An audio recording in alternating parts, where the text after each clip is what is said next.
ये video beginners के लिए है जो सिलाई और कढ़ाई करना चाहते हैं। तो ये कटवर्क फ्लावर बनाया है मैंने, और ये मैंने धागे से मैंने पत्ती बनाई है।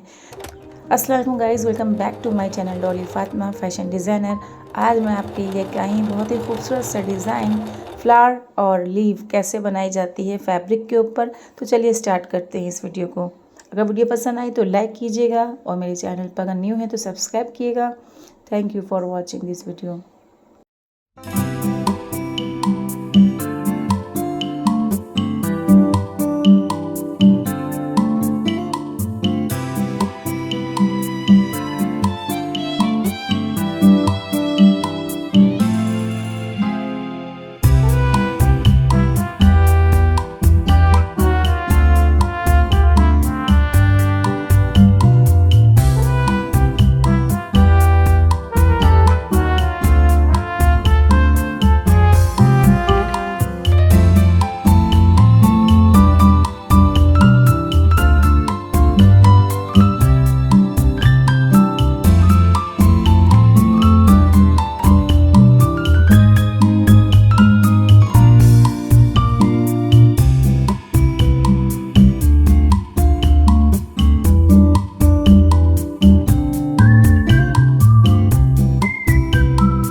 गाइस ये वीडियो आपको कैसी लगी? अगर अच्छी लगी हो तो कमेंट ज़रूर करिएगा प्यारा सा, और मेरे चैनल पर नहीं हो तो सब्सक्राइब कर लिएगा। Thank you for watching this video. अस्सलाम वालेकुम।